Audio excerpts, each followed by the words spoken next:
The following is a Journey into Comics Network production. Good luck.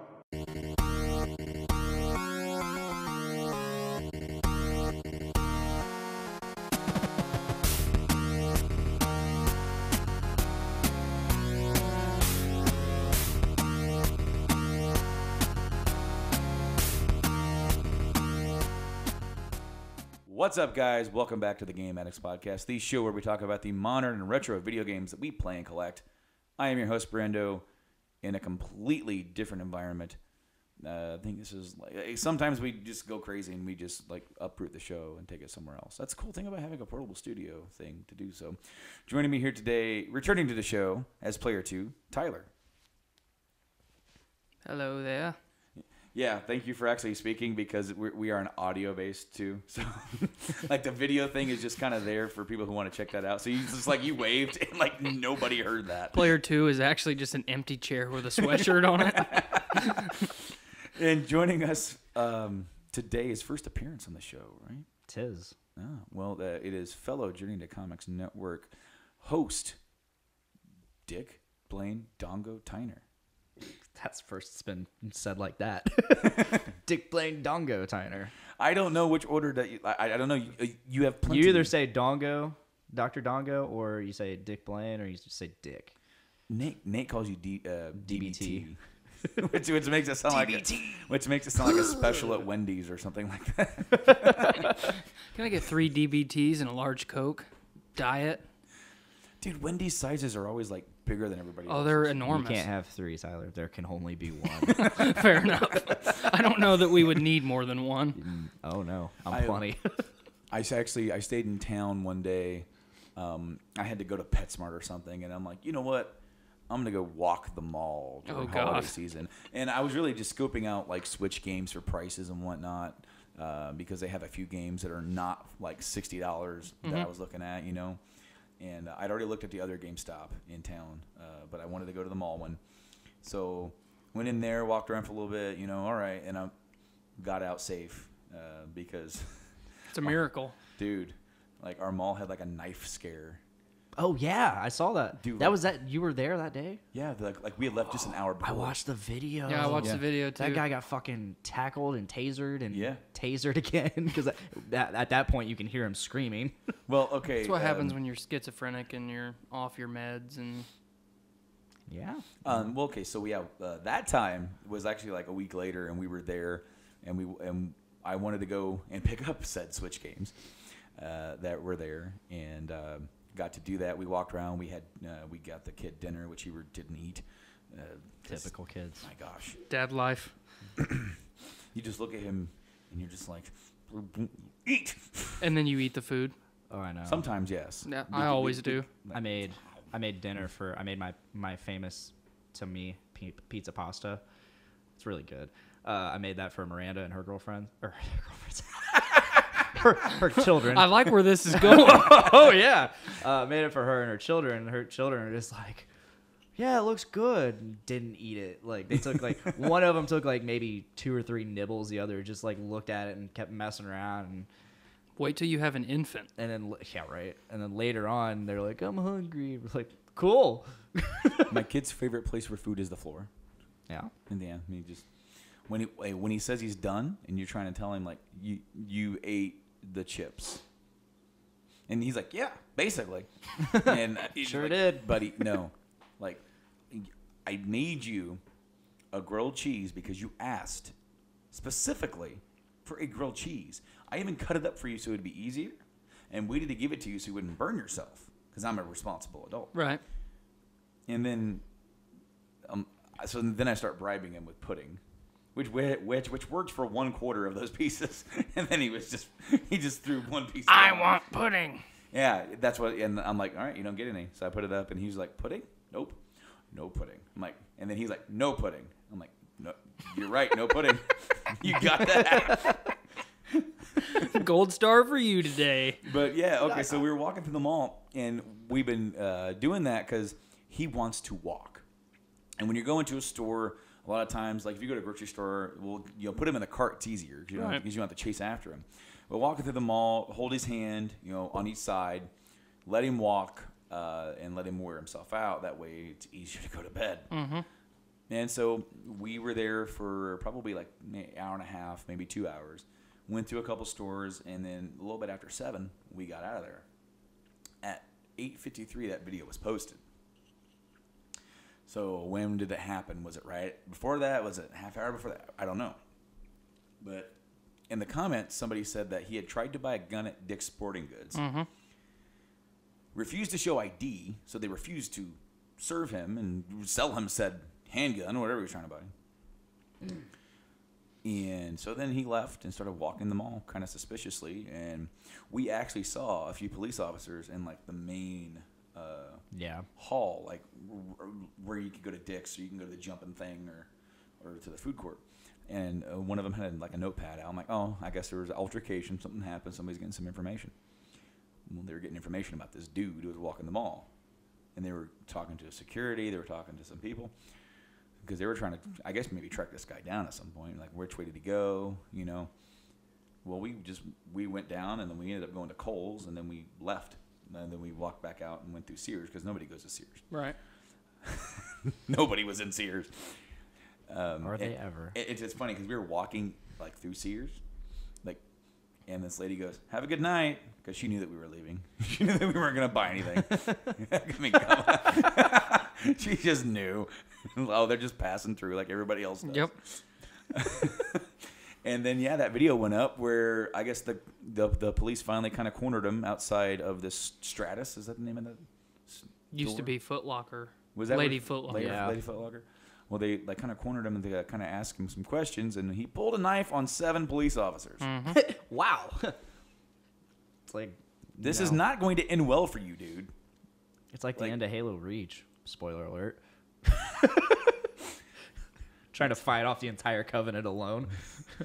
Dude, this dude was not going down, and he went down. They tasered him. It's like Leonidas going up against all those arrows. And spoiler alert. They both died valiantly.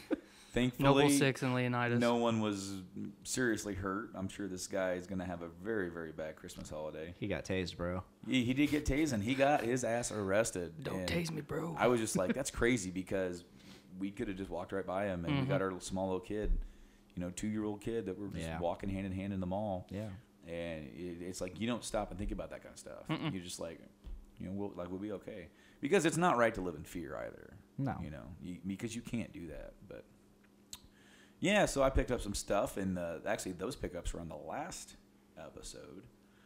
But I will go first because I'm always on the show. Fair enough. It's kind of my show.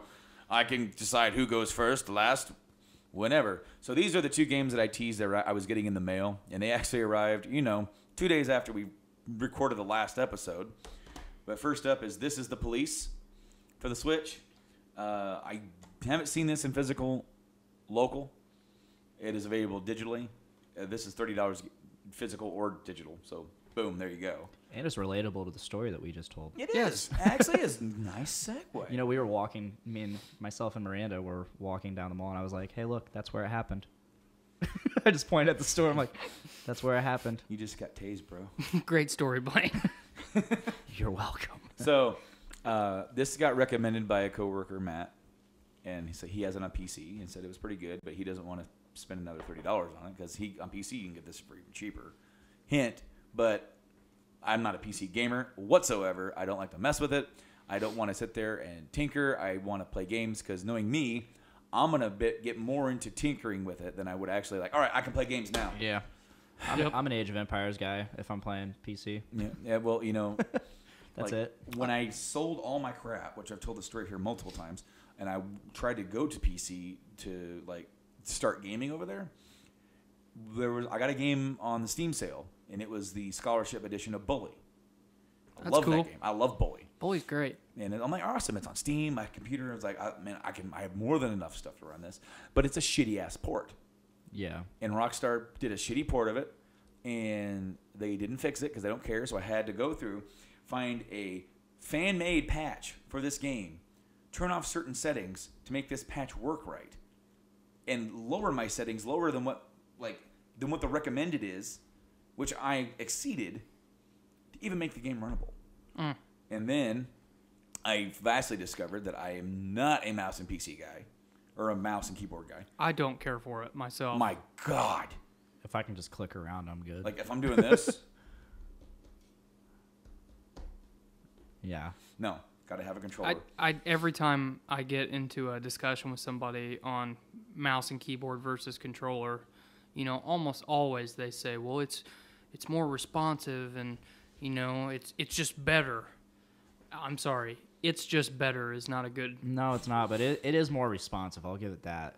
The little bit of outside of RTSs that I've played on PC, I used to play Carnivores, which was a dinosaur hunting simulator. Which is badass. Yes, it was awesome.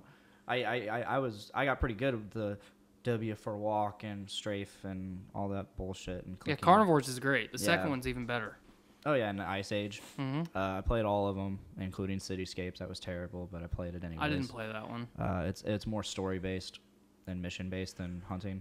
But what else have I tried playing the Bionicle game, Mask of Light game. Yes. But yeah, PC, I can't get into it. Like I think I played Chronicles of Riddick on PC when it first came out. Is that Butcher Bay? Butcher Bay. Yeah. Because my uncle that had was it. PC and Xbox. Yeah. Is that an Xbox exclusive? Yeah. That's what I thought. Yeah, and I my uncle had it for PC, so I played for a while on that. Don't get me wrong. I love PC for RTSs, you know, because our library of RTSs is very limited on consoles. I mean, Ruse was a flop. As much as I loved Ruse on 360, it was fantastic in my opinion. Mm-hmm. Halo Wars. Halo Wars is the big one. That's really all you've got. There's nothing really to Halo Wars. I didn't enjoy it gameplay wise. I loved the cinematics. That's what I played for. Yeah. And those were out of this world for that time. Right. But RTS is with mouse and keyboard, you know, there's not really any other way, but if I'm going to play a first person shooter, I want it all right here. Oh yeah. So, I didn't have a controller that was compatible with my PC. Mm-hmm. I got rid of my 360, so that was gone. All I had was PS3 controller. So I hooked it up via USB, had to download something called XPatter, and I had to trick my PC into thinking it was a 360 controller. That's too much work for me. It was way too much work. I hated it. I hated every minute of it. The only thing that I actually played that ran well, that worked good, was Gone Home. And I enjoy. I mean, okay, so my PC, it would run KOTOR just fine. It even ran like Fallout New Vegas perfectly fine. Had no issues. Bully, I had to work 2 nights to figure that thing out just to be able to play. And I'm like, I'm putting my game in and I'm playing it. And that deterred me so hardcore that I did a U-turn and rebought all my shit almost. It's funny you mentioned KOTOR because that was one of the other games. That and the Old Republic. Mm-hmm. Those are the 2 other games that I tried on PC, and I was just like, no, not doing this. They actually, not for KOTOR 1, but KOTOR 2, they have patched for HD, for a 4K version, and you can actually utilize an Xbox One controller for that. They were supposed. I remember fans were working on a finished game patch. Yes, and that actually does exist. Yeah. Oh, it actually they finished it. No, I want to say yes. I think it was a build. It was something they just kept adding to. Right, and that might be, but this game that I mentioned like 10 minutes ago, it's called This Is the Police, and what it is that you basically manage a police station or whatever. You have to. This dude is like 3 days from retirement. Like, no, seriously, he's going to retire. I don't think it's 3 days, though, not like Lethal Weapon. But take the role of gritty police chief Jack Boyd and come face-to-face with the ugly underbelly of Freeburg. I love the name, Jack. How can you beat that for a police officer? And Freeburg. Love it. It actually sounds like a place from like Doug. Yes, That's exactly what I was thinking. Bluffington. Anyway, a city spiraling the drain. Will Jack reach his retirement with a nice stack of bills, or will he end up broken? Shut up! We're talking about This Is the Police. Yeah, shut up, cat. Shut up, cat. Or worse. Manage your staff, respond to emergencies, and investigate crimes in a city on the brink of chaos. The mafia underworld maneuvers behind the scenes, sinking their claws ever deeper into the city, even as the mayor is ready to exploit every situation to his political advantage. So this is a thinking game. You've got to think about your staff. You have to respond. This isn't like a big action game where you're a cop. This is a take your time. You've got, I can't remember how many days to beat the game. But I go through stages when I really like stuff like that, and then other times I just want no part of it. I think this is going to be a really good pick it up and play it for a while, put it down. Mm-hmm. Yeah. And I think that's where those really shine. Yeah. What's cool about it is that, okay, so you have a certain time limit to beat the game, from what I understand, before you retires. But every time you play the game, it's kind of different. You get other cases, you get stuff that happens kind of different along the way. So it's got some replayability. Of course, as always, nothing in the goddamn case at all. There's spots here for stuff. That little cartridge is cool, though. Yeah, it is. Don't lick it. Don't lick it. No, dude, they put a coating on on the cartridge to make it taste really bitter. And okay, you tasted it. I did, yes. Why did they do that? I don't know. I'm assuming to keep animals small children. But when we first reviewed the Switch, when Silent Rob got his, and originally we weren't going to do it, and I kept staring at it. I watched the video. You're just you're eyeing it every now and then. You're just looking at it. I'm trying to think about how entertaining is this going to be, and how bad can it be? Right. Pretty bad. Not the worst thing. But it's enough to where I don't want to do it again. Fair enough. Up next from Square is I Am Setsuna, physical copy on the Switch. This is a downloadable game that came out for the PS4, PC, maybe Vita. Vita might got a version of this, and then it also got a Switch port. It is a downloadable game, and the only physical copy that you can get that will play in English is this version, because this is the Japanese version. And I got it. This actually has stuff in here, by the way, but you can't read it because it's all in Japanese. I got a code, but I don't know what it's for. The version that I got on Amazon actually came with a custom print English, because this is the Japanese cool cover where it has the Japanese writing, and it's you're just blah blah blah, what's going on here?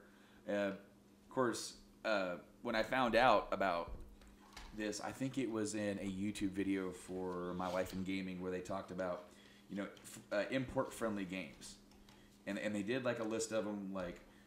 If you import a game on the PS4, it'll play, because the PS4 and the PS Vita are both region free. Mm-hmm.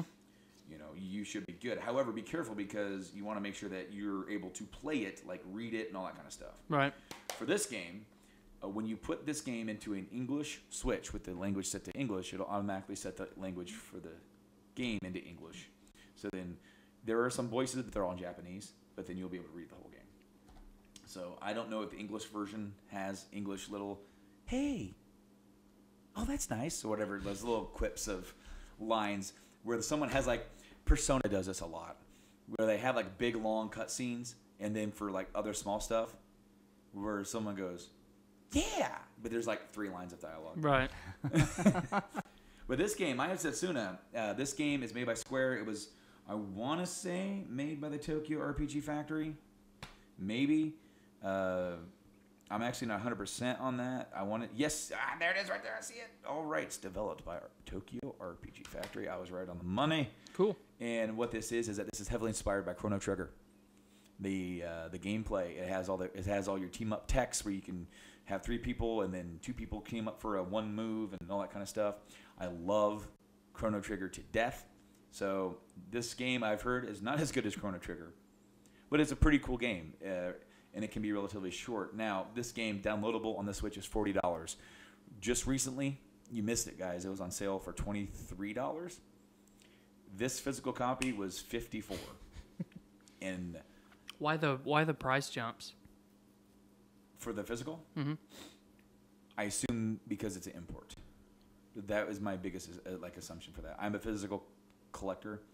And right now, the only Switch game I don't own physically is Super Mario Odyssey, because I got a download code when I got the system. Mm-hmm. And I'm not willing to spend $60 on that game right now because I have it perfectly playable. One day I will own it. I was going to say, you wait a couple years and you'll be able to get it for $20 or less, you know? Exactly. And then, like, I'm not in a hurry to go out and buy that because it's Super Mario Odyssey. There are going to be enough copies for everybody. Mm-hmm. Then, while I was waiting for somebody to get their phone stuff taken care of today, I went and picked up a few games at Aqua Teen Hunger Force Zombie Ninja Pro-Am. I can't remember if Nate talked about this on the PS2 retrospective or not. Basically, I've always heard about this, never picked it up. Just saw gameplay of this in one of Metal Jesus' videos and just being some of the weirdest exclusives. And this is a golf/kart racer game. And it's Aqua Teen. So, boom, there you go. And it was $5. And that's what I was like, okay, $5. I can throw down $5. If it has hand banana, I'm all in. Hand banana. Okay, so let's banana, no! Frylock has been admitted into Jersey Pines, South Jersey's most prestigious and exclusive public golf course. And Shake was rejected. Actually, he didn't apply. He doesn't know how to play golf. What does that matter? He's pissed. I want to play this already.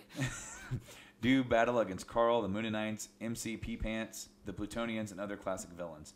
Drive your electric golf cart like a real jerk with complete disregard for your own life and race against the frat aliens. I'm sold. You hear the actual voices of your favorite cartoon characters recorded in incredible digital quality. Only you can ensure that Master Shake is triumphant over evil, and mandatory dress code regarding collared shirts.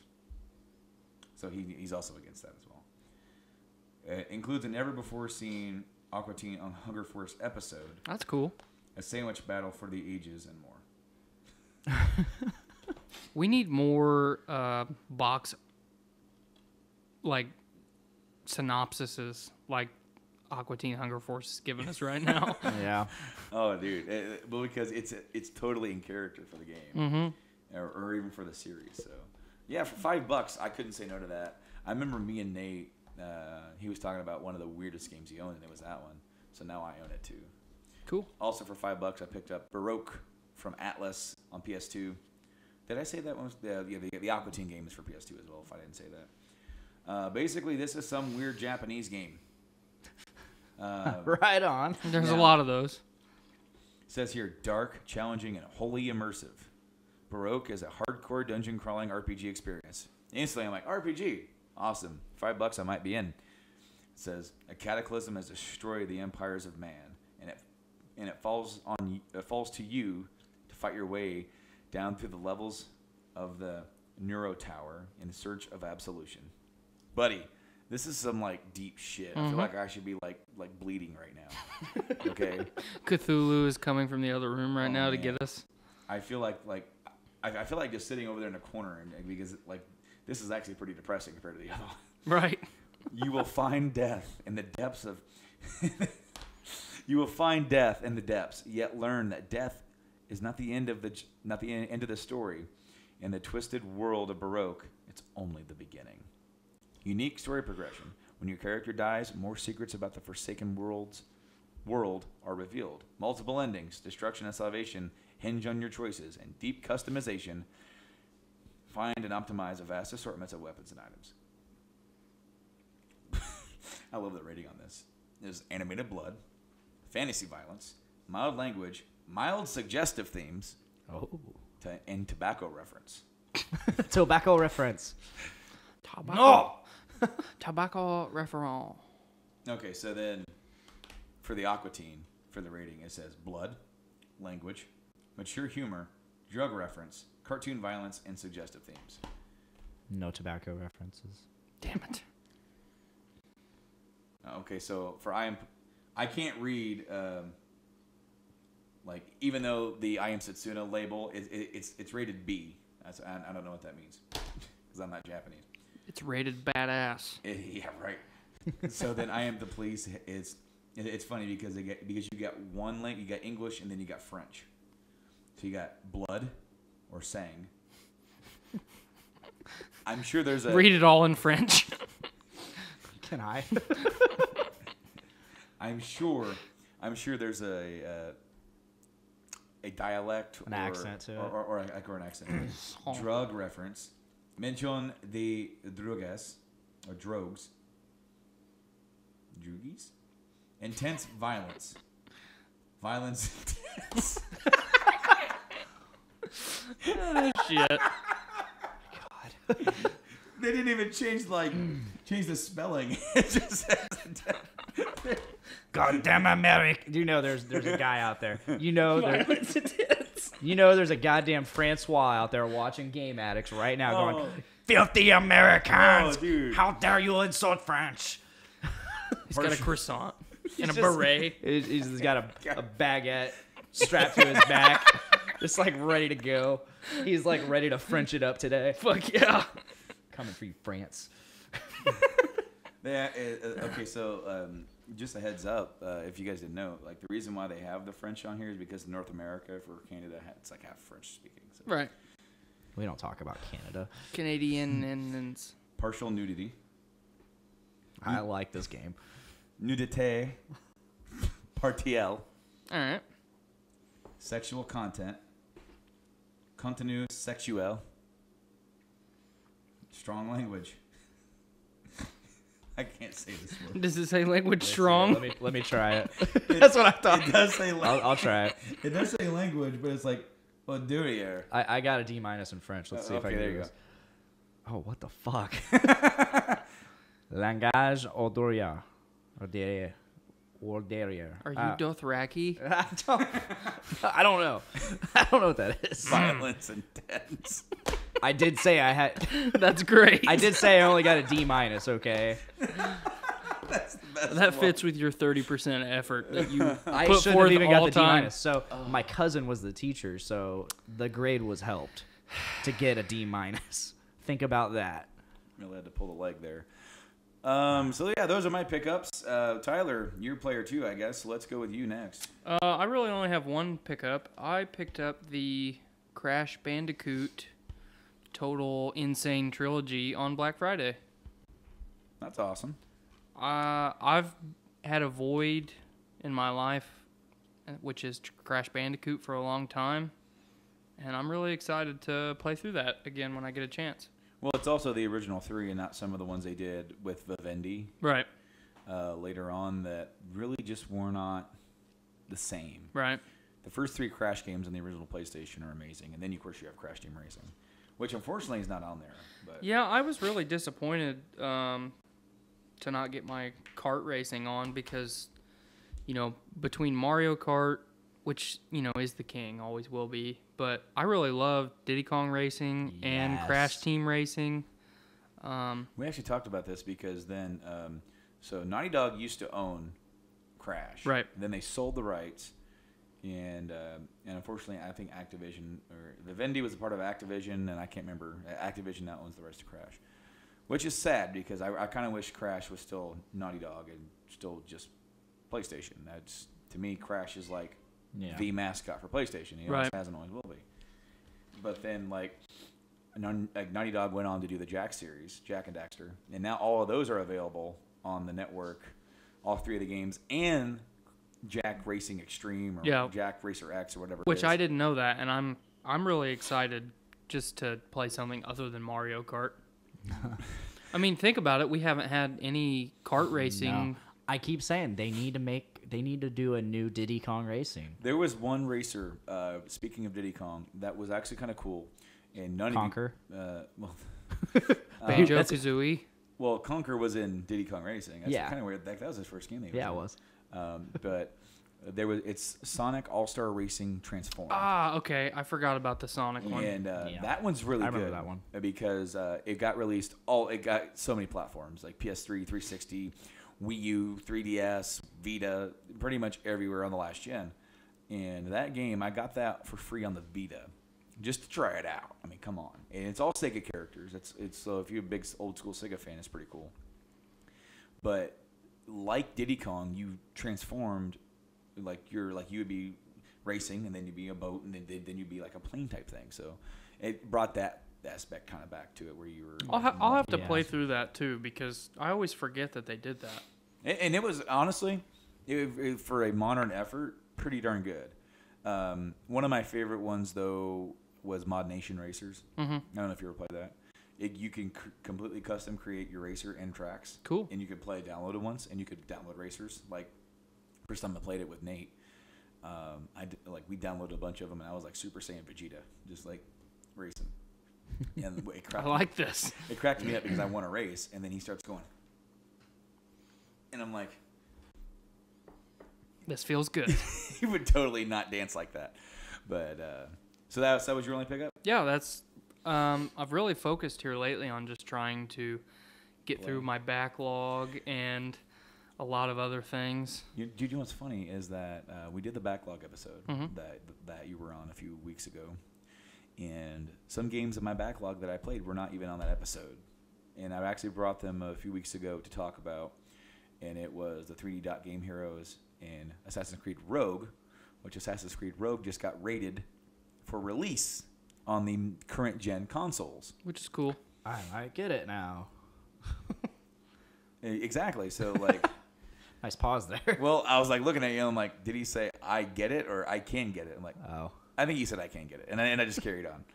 But yeah, it's coming to PS4 and Xbox One, and it's when I played it, I'm like, this is Black Flag with just a different skin. And it's fun. Don't get me wrong. Yeah. I had a lot of fun, but it's even to the point when you're walking around outside the Animus, you're walking around with your little touchpad. Over here, let's hack this computer. Okay, do this puzzle. Okay, cool. I got to read something. All right. I did a puzzle to read. It's like, all right. So let's go back in the Animus. What the fuck is this, Math Blaster? Has it ever bugged you how, like, in first-person view in games, it's not true to first person? It's more like the eyes are here. Right. So they have like the dudes in like Assassin's Creed that hold their thing, they're holding like this because the eyes would be here. Otherwise, you're like, or like if you're holding a gun, you're like, I'm gonna get you. Well, I'm glad you brought up Assassin's Creed because Freedom Cry, the DLC for Black Flag, is free this month on PlayStation Plus. I had to download that. I never played through it. When I never played it. Black Flag is the best pirate game we've ever had. I'm so glad you specified that. I have to start with that because it's not an Assassin's Creed game. All the Assassin's Creed games, one will be really high and then the next one falls off and it's really kind of shit. But unless you talk about the Ezio collection or trilogy. See, like always, whenever I'm on a podcast, unpopular opinion, I don't like Ezio. I never like Ezio, but dude, you like the game. I loved you can hate the character, but I loved 2. I did not play Brotherhood or Revelations. So if I just stop with 2 is the only exposure to Ezio I have. I hate him as a character. 2 was a fantastic game.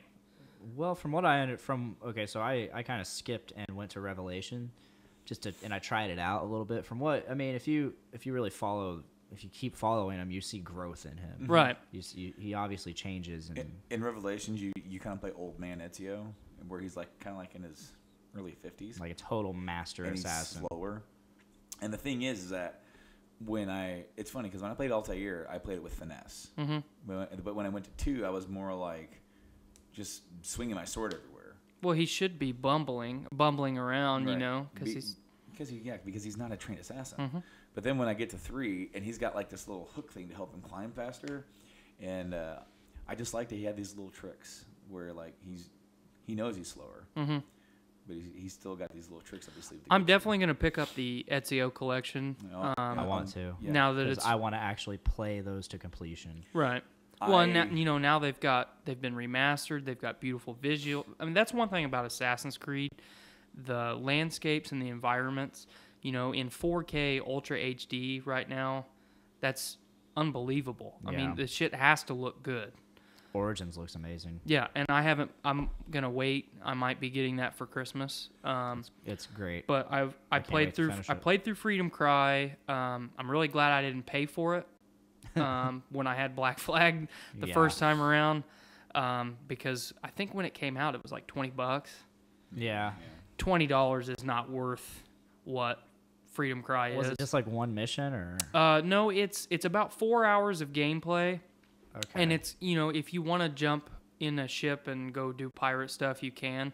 But you're basically the Underground Railroad just liberating slaves on one island. And it just feels really constrained. Okay. And, you play as Adewale, the Yeah. quartermaster, which I thought was cool, Yeah. and it changes up a lot of the dynamic on how you play because it is an entirely different person. Yeah. When you're used to... I remember in Assassin's Creed 3, you had the Aveline. Mm-hmm. Aveline. Yeah. It was Aveline. Aveline's Dave. Yeah, because you had her little... She had one mission, but she was only a PS Vita. Yeah, she had the PS Vita game, and now you can get that got brought over to PS3, I think. Didn't it? Oh, really? Yeah, it did. Mm-hmm. But anyway, so I'm really excited to hear that they're remastering Rogue because I never got a chance to play that. I think because I just sunk so much time into Black Flag, and then I kind of went on an Assassin's Creed hiatus for a while. I had already sold my PS3. I didn't have access to old. Well, now with the Xbox One, it's backwards compatible. Yeah. So I thought about picking it up used and playing it that way. But why would I? It's remastered. And Yeah. So might as well. But I played through Unity and I really enjoyed it. I think one of the only people that actually enjoyed it. I didn't get to finish Did you wait it. until after it was completely patched? I bought it. Would have been 2 years ago. Yeah, it was patched by then. So it was way past its release window, way past all the patch debacle. Yeah, even though they didn't patch everything, I was lucky enough that I didn't experience any of the game-breaking bugs. I really enjoyed that story. I liked the... See, I couldn't get into the characters as far as I got in. I really liked the French Revolution and getting to see Napoleon. I thought that was really cool. I enjoyed it. I'm excited to play through Rogue, and I'm going to pick Black Flag up again. Because how could really you not want to play that game again? I love that game. Absolutely. That was kind of my rant tangent. No, absolutely, man. We can tangent all day for a while. Anyway, so I'm just saying we're gonna try and keep this under a certain time, but you only had the one pickup /2 since you got the download.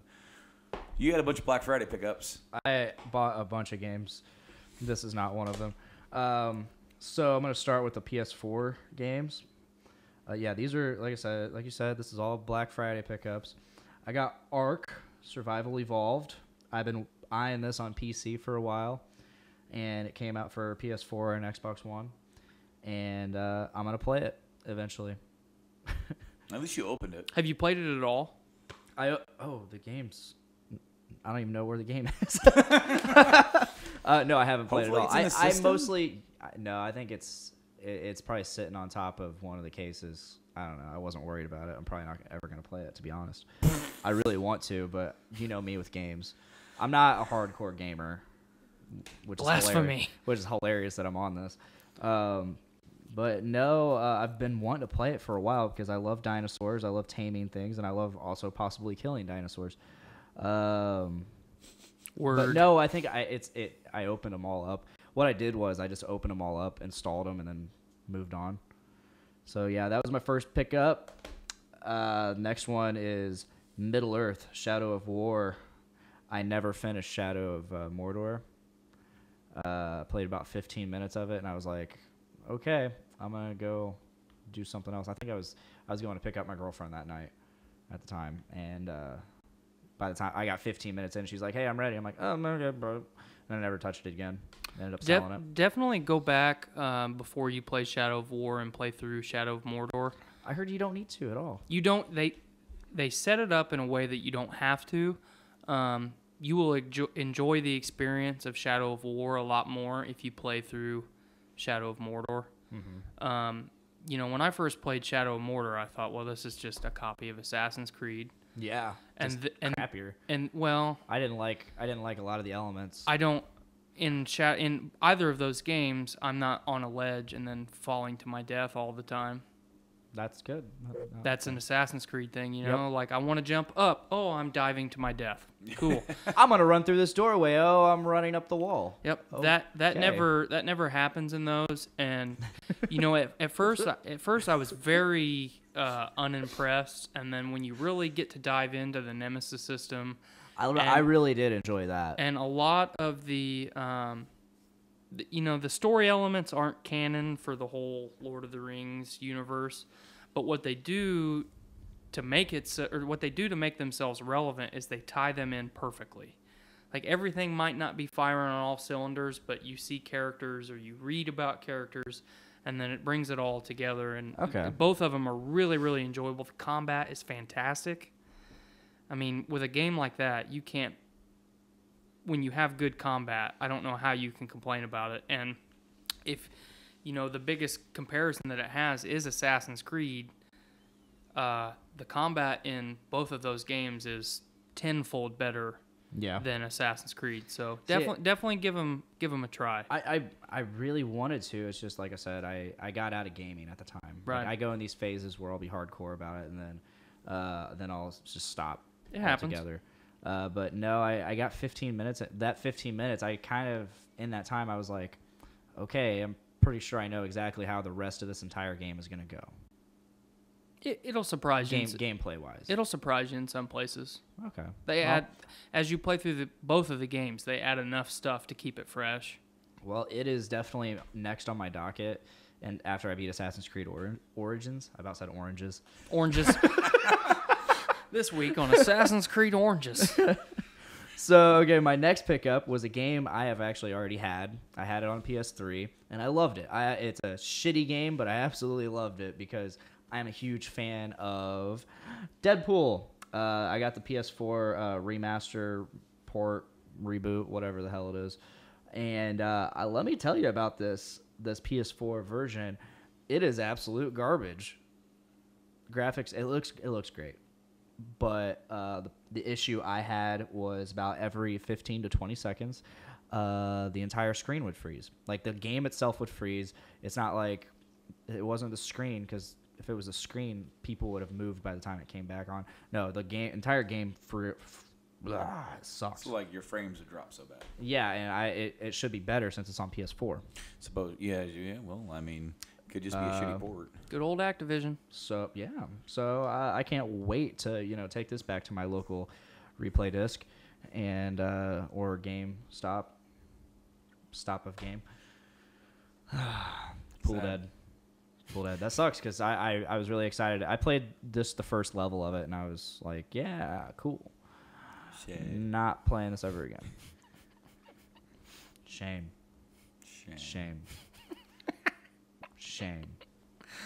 Okay, so the next one, it's been out for a while. I actually got this pre-ordered, got it day one, Horizon Zero Dawn for PS4. The reason I have it included is because over Black Friday and all that, the DLC came out. Yeah. Or I think it came out before that. It did. Yeah, right. It did come out, but I played it a lot. And I loved this game. I loved Horizon. The DLC, absolutely fantastic. And for being max level, for being level cap, and then them adding 10 levels for the DLC, you really need those levels because the recommended level for the DLC is 30. I was level cap, which is 50, and I still had a really challenging time. It was really smart of them to get that DLC done right around the holiday season. Oh, yeah. It brings the game right back in. Oh, because yeah. The game being released, Sony's been doing this entire generation. Name a holiday season where a big blockbuster Sony exclusive has come out. You can't. And the Sony camp has way more and better exclusives than the Microsoft camp.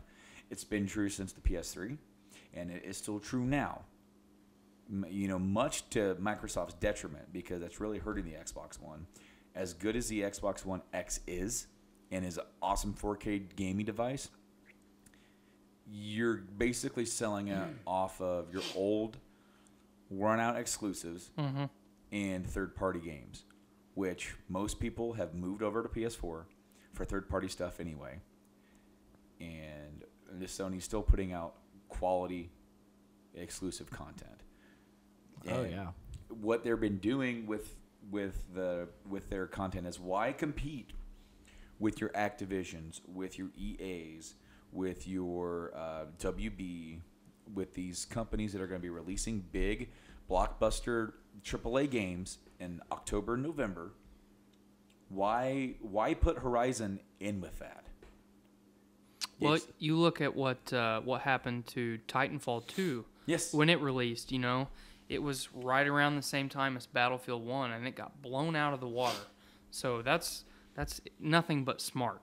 They and they were released by the same publisher. Mm-hmm. So that, to me, that is a shame for Titanfall 2, because I heard nothing but good things about it. Oh, I loved it. After the sort of like rise and quick fall of Titanfall 1 in interest, for Titanfall 2 to come in and people go, dude, people need to buy this, but everyone's like, we're getting this. EA thought there was enough room for both, and there wasn't. But for Sony, they've been doing that. And then going into like this next year, what are they going in with? They're going in with Monster Hunter, but that's not going to be completely exclusive. It's not completely exclusive, but I think it's got kind of a nostalgia factor for a lot of us that are diehard fans of the series. It originally released on PlayStation or PlayStation 2, and I'll probably pick it up for both consoles, but it doesn't feel right to not play it on PlayStation 2. Then you have God of War, and that's going to come out early. I'm so excited for that. You have Spider-Man. That's going to come out. Which at first I wasn't excited for, and everything that I've seen looks fantastic. Oh my God, so dude, I saw that trailer at E3. I remember you were like, you need to watch this. I'm like, man, they're Arkhamizing Spider-Man here. And what I mean by that is that they are taking the movies, the comics, cartoon, all this other continuity, and going, this is our game. This is Spider-Man. This is our own verse. This is our own take on it. Enjoy. And they did that with the Arkham series, because the Arkham series is an amalgamation of Batman. You have this cool animated series factor with the voice actors, with Kevin Conroy and Mark Hamill. You have stuff from that's intended from the movies that influence. You have stuff from directly from the comics that influence it. Stuff from other works, and it's awesome because it's not tied to a movie. It's not tied to a cartoon. This isn't a tie-in at all. Same with Spider-Man. It's not going to be tied into the Marvel movies that are coming out. Cool. But they can absolutely time it around Avengers and just break in the cash. Break it in. Definitely. And if they're able to pull it off and get it done by then, awesome. But everything that I've seen about the new Spider-Man game, it's like, this is going to be, like, especially if they got it, like, kind of free roaming. Oh, yeah. I like the suit. Yes. The suit looks It's different, dude. I actually like the suit, and I like how in the new trailer that we got, I use the term trailer loosely, at PSX, they were saying any good Spider-Man story is also a good Peter Parker story. They've got to be you have to have this duality, this dichotomy between the two, where one side of it is also affecting the other side. Of it. And they're doing that with the whole Aunt May and Negative Man storyline, because she's working for some shelter who, I can't remember the dude's name, his real name, but Negative Man, the guy who is Negative Man, owns that shelter and is employing Aunt May and is like basically helping people, but on the other turn is also being this villain. So Spider-Man's like in this, it's that whole duality of, if I take this guy down, it hurts people. And that's going to be great. I can't wait. I have extremely high expectations. And then I'm trying to think of other exclusives that could be next year, but I'm having maybe trying to think of the damn name of the game. I keep saying Dead Don't Ride because that was like what everybody kind of called it, but it's some other zombie game. Do you know which one? Is that the one with that? Days Gone. Days Gone. Yeah. Okay. Yeah, that's the one with like the mass zombies, right? Yeah. And they're like they're the World War Z zombies where they run. Yeah. And you're just like you're shooting them in mass. Do we have an actual release window for that yet? I don't. Because the last time that I looked into it, which was maybe 4 or 5 months ago, it just said 2018. Yeah, and I think that's what it is. I may actually get that game. It looked really good. I hate zombie things. I'm over it. I like The Walking Dead though. That's about it. That's about it. But I hate zombie things like over the zombie craze. So did you see the music, the concert playing thing from PSX for The Last of Us 2? Oh yeah. God, it wasn't anything. They didn't give you anything, but you had the voice actors for Joel and Ellie playing and singing on stage. I think I shared that yesterday. In character. By the way. And it's the song Poor Wayfaring Stranger. I think so. I think that's the name of it. But like the girl that plays Ellie, she has a great voice, but she's also like the way they're doing it and the way that they're presenting it is like they're not on stage belting it. Right. Yeah. They're very kind of subdued and kind of brought back. Like you would be sitting here around just playing an acoustic guitar and singing. It wouldn't sound professional. And that dude, Troy Baker, was singing in character and probably could have another career if he chose. Oh, absolutely. If he was into country music, he has a good voice for that. Troy Baker's awesome. And what's funny is you hear him talk and he has nothing. He does not have that voice. Yeah. But I watched that and went, we got no new real info about this game. And this gave me chills. Well, look at the last trailer for The Last of Us Part 2.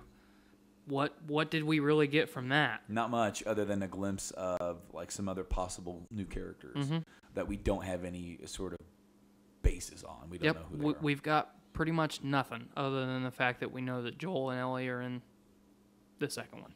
And the fact that like I'm really hoping that they play off of that, because in the first real trailer for the teaser we saw her playing guitar and singing, and then they're on stage singing together. And I'm hoping that music is more of something that ties those two together. That'd be cool. Well, all throughout the first one, Ellie's begging Joel to sing. Yeah. Sings, because she's like, what did you want to be? And he finally admits that he wanted to be a country singer or whatever. She goes, oh, sing for me. Not going to happen, kid. And then finally, when they're getting close, he actually says, when we get through with this, I'm going to teach you how to play guitar. And it's just something that you hear just through dialogue with him walking. It's not like a big cut scene. It's just extra stuff. Just banter. Yeah. And then to go into the teaser, and then she's playing guitar. So he taught her how to play guitar. And then to do that whole thing that's on stage, it's like this is something that has become a thing for them to share the music. And I think it'd be really cool to get more of that, to where not like you get a big long scene of them playing, but like you hear more of the music. Because in the first Last of Us, you don't hear a whole lot of music. You just hear a lot of the same kind of weird, kind of desolate guitar tones. Right.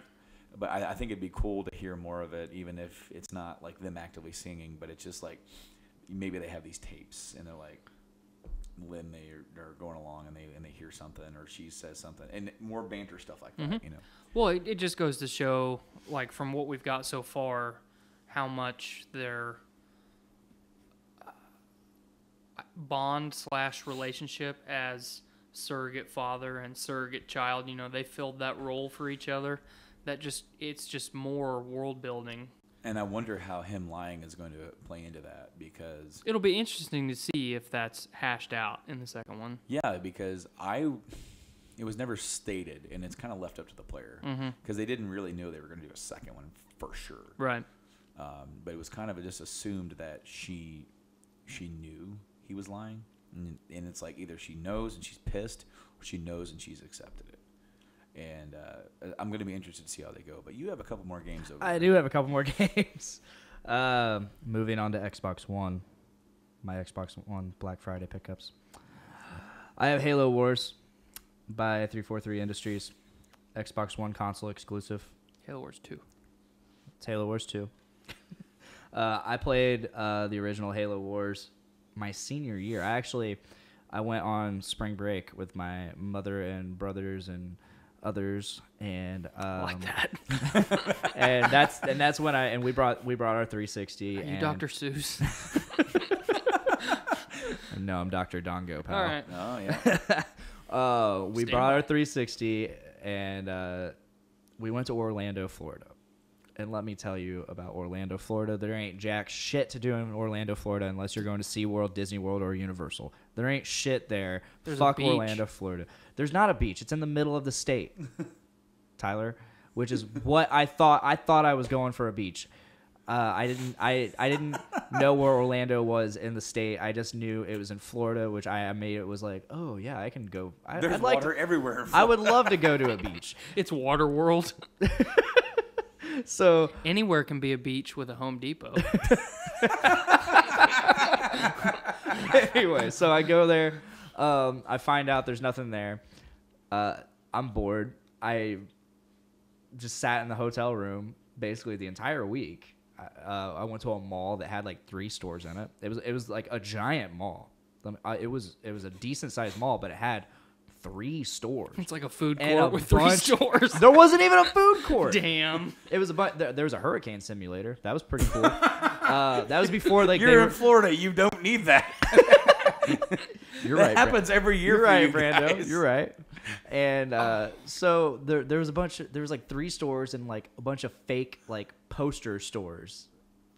I didn't get it. I didn't understand it. Anyway, I'm back. So I'm in the room most of the week trip just playing Halo Wars. I beat it. And the gameplay, it was okay. It's whatever. When I play an RTS, I want to be on PC, but I wanted to play this because it was Halo. I love Halo. I love the story. I love everything about it. So what I loved about Halo Wars, though, was the cutscenes, the cinematics. They were out of this world. The story that they told was just amazing. They did do a very good job of putting together a narrative that was separate from Master Chief. It takes place years before any of the actual Halo games, which fast forward to Halo Wars 2, this actually takes place currently. Yeah, it's supposed to take place right after Halo 4. Yeah, and it actually still involves the same cast, minus a couple characters who may have died. Spoilers! But, yeah, I can't wait to play this. Hopefully the gameplay is improved a little bit. But once again, I know what to expect from a Halo Wars game. I'm going to look for the cinematics and what it brings to the story of Halo. There's going to be... So I own that. I have played through and beat it to completion. I haven't played any of the DLC. But my first thoughts, I was a little bit disappointed because there is a lot of little things from the first game that I enjoyed that they removed.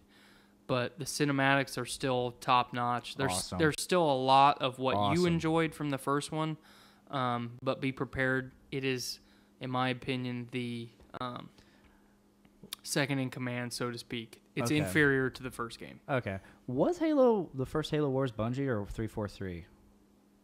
I'm pretty sure it was 343. Okay. Yeah, I think it was. I'll look it up real quick. Because I know... Was that their first Halo game that they developed? I believe that was over to 4? Yep. I can't remember if Reach, because Reach came after Halo Wars.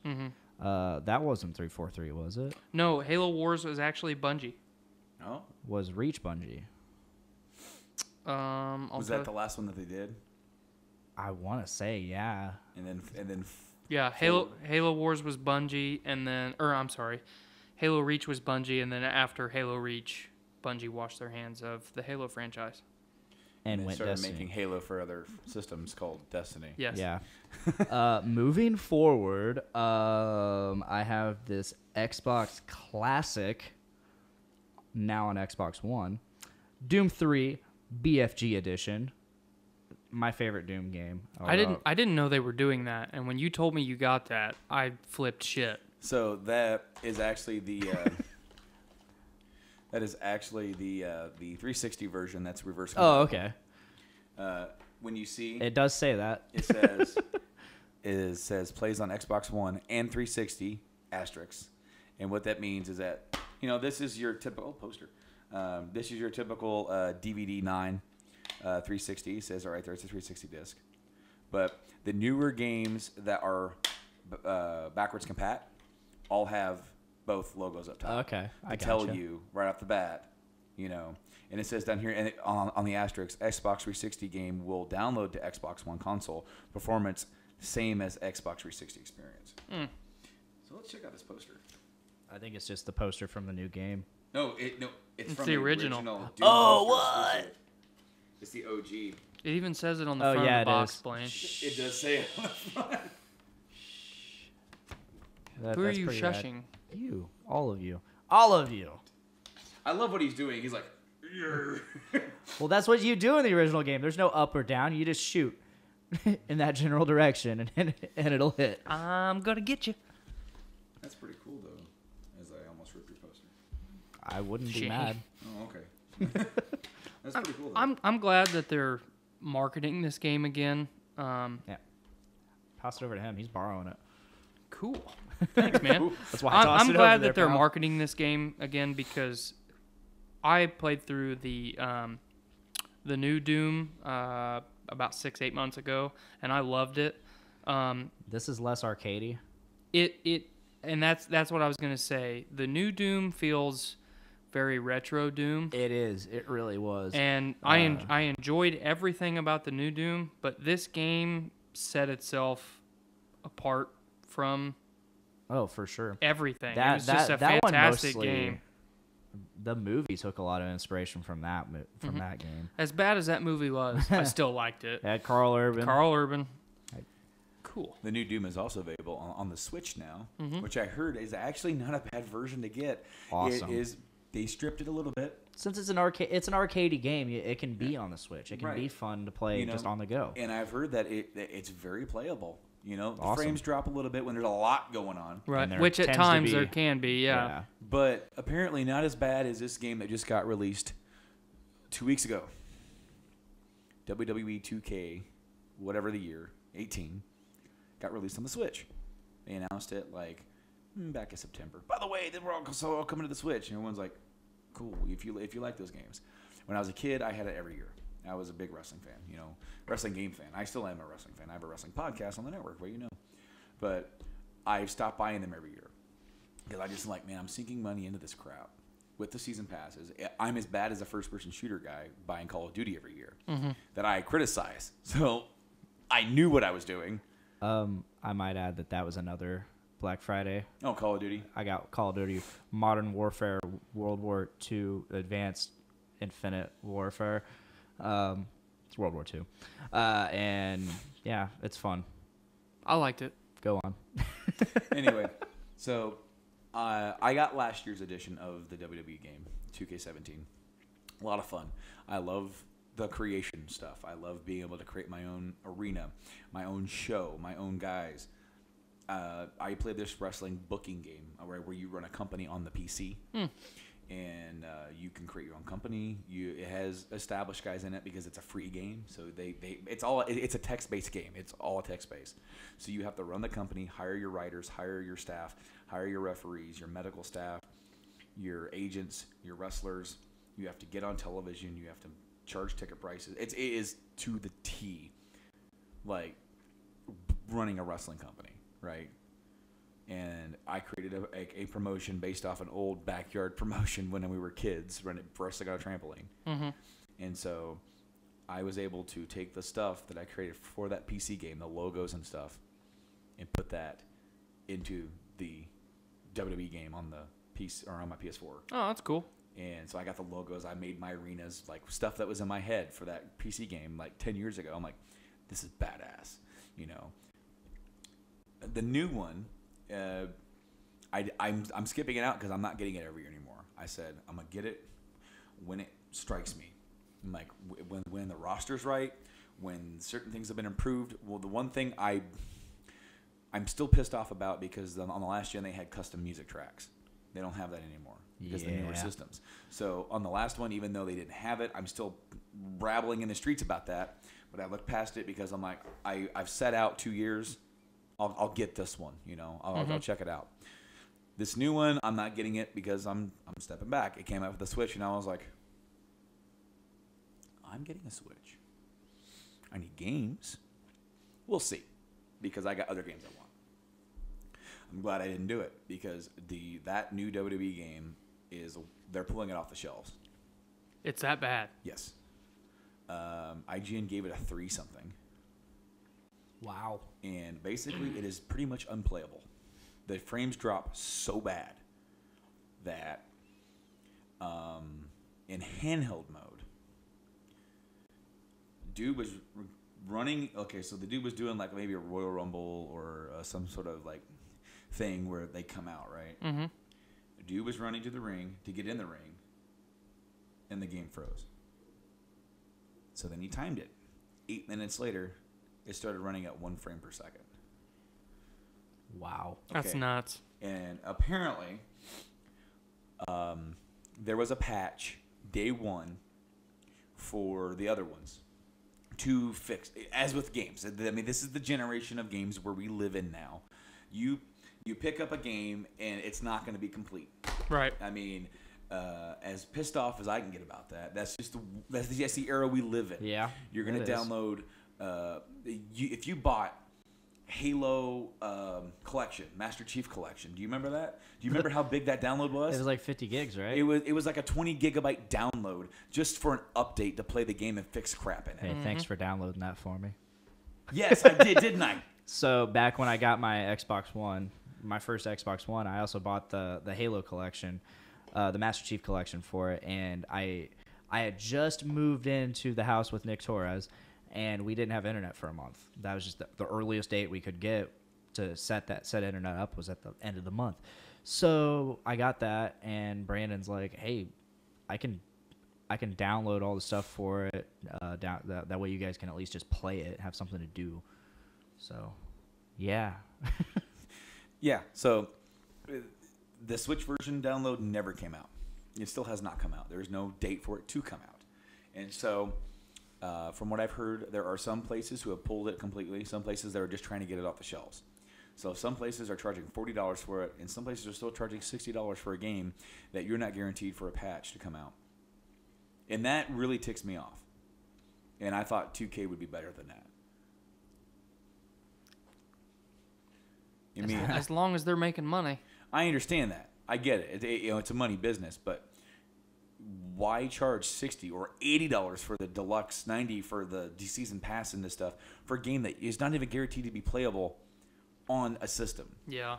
If you're going to port something to the Switch, which is lesser than the Xbox One, than the PS4, it is because it's a handheld hybrid. It's going to be. Fucking Skyrim runs on it. Yeah. LA Noire runs on it. Fine. Playing perfectly. Breath of the Wild, beautiful game, massive game. If you put the time into it, you can get these games to run right. They didn't put the time in. They didn't. And it shows, and it glares. And for Doom, that game came out, and it runs, and it's fine. Maybe a little bit less, but you're thinking, I've got Doom from 2016 in my hands wherever I go, on a plane, in a car, at the coffee shop, in the subway. I'm playing Doom. Or I'm playing the new Wolfenstein. Hopefully, and that's not out yet, but hopefully that runs well too. These developers need to put the time in because they need to downgrade it enough to make it work for that damn thing. And that's personally Nintendo's fault for going cheap. But then again, I think they knew what they were doing because if they kept it cheap, they're not trying to compete anymore. They're not saying we're the number one. They're saying you already got a PS4 and Xbox One. Now buy our shit too. Right. Because and it's worked because I think I just heard that they've announced that they've sold 10 million of those damn things now. That's nuts. They were the number one selling console on Black Friday, and it wasn't even on sale. Well, and I told you while I was out and about Black Friday shopping, what I was surprised was every store that I went to that would normally sell a Switch or anything video game related or electronics, they had them. Mm-hmm. And it wasn't like you walk by a display and they had 2 left. They had a pallet. I walked in Best Buy long after they had opened on Black Friday, and they had a pallet full of Switches that no one had touched yet. And I know for a fact that people were in there buying them.